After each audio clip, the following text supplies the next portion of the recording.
Have you ever heard of a plan so audacious, so utterly bonkers, that it just might work?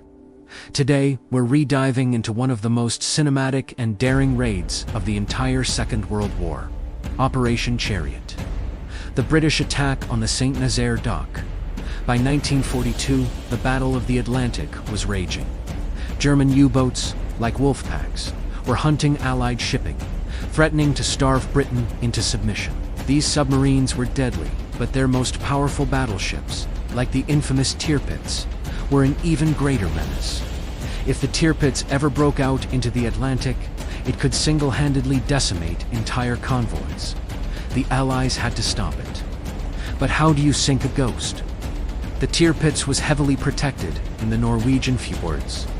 The answer wasn't to hunt the ship itself, but to take away its home. There was only one dry dock on the entire Atlantic coast of occupied Europe, large enough to service a behemoth like the Tirpitz, the Normandy dock at St. Nazaire, France. If the Allies could destroy that dock, the Tirpitz would be trapped. Any serious damage would force it to risk a dangerous journey back to Germany through the English Channel. Right under the nose of the Royal Air Force and Royal Navy, the mission was clear. Destroy the St. Nazaire dock at all costs. But how?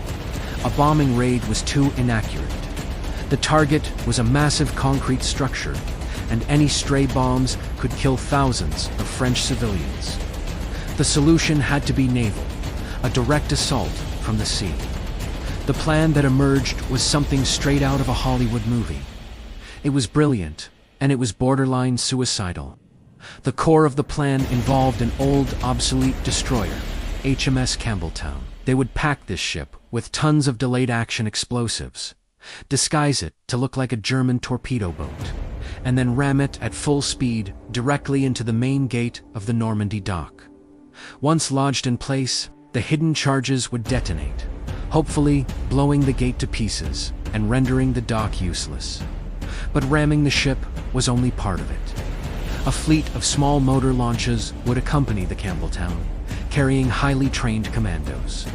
Their job to swarm ashore, destroy the dock's machinery, pumping stations, and other vital facilities with demolition charges, create as much chaos as possible, and then get out. It was a smash-and-grab raid on an industrial scale, deep inside enemy territory, against one of the most heavily defended ports in Europe. The defenses were formidable.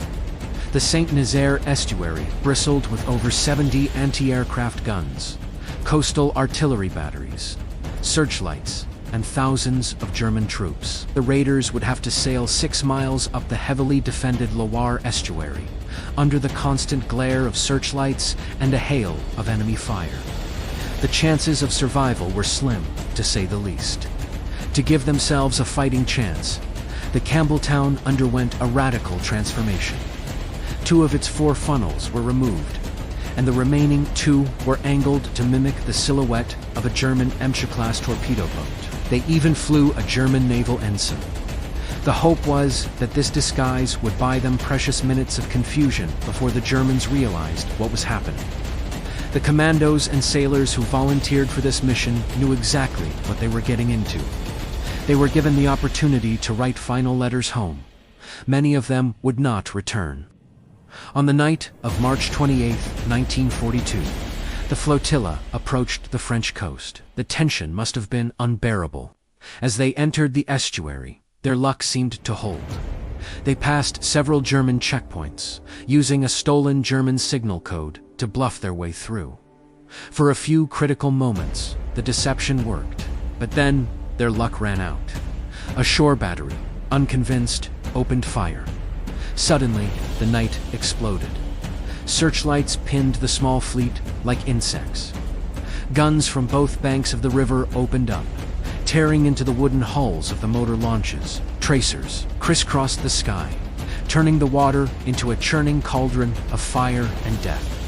The small boats were being systematically destroyed. Many caught fire, turning into floating pyres for the men aboard. Through this hellish storm of steel, the Campbelltown pushed on. Her captain, Lieutenant Commander Stephen Betty, was wounded, but he held his course. With her engines screaming and her hull riddled with shells, she surged towards her target, the German gunners. Now realizing the destroyer's intent, threw everything they had at her. But it was too late. At 1:34 a.m., with a deafening screech of tortured metal, HMS Campbelltown slammed into the southern gate of the Normandy dock, lodging herself deep into the structure. The first part of the mission was a success. Now, it was the commandos' turn. Led by Lieutenant Colonel Charles Newman, the commandos swarmed down the gangplanks and onto the docks, straight into a ferocious firefight. Despite suffering heavy casualties, they split into their demolition teams and raced towards their objectives.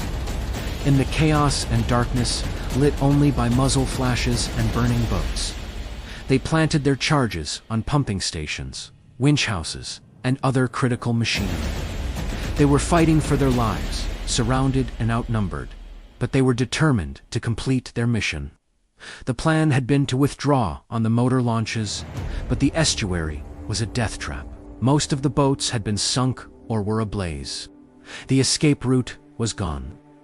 Colonel Newman, realizing their predicament, gathered his surviving men. With no way out by sea, he gave a simple order: fight your way into the town and try to escape overland to Spain. It was a desperate gamble. For the rest of the night and into the morning, small groups of commandos fought running battles through the streets of Saint-Nazaire. But exhausted, wounded, and out of ammunition, they were hunted down one by one. Of the 611 men who set out on the raid, only 228 made it back to Britain.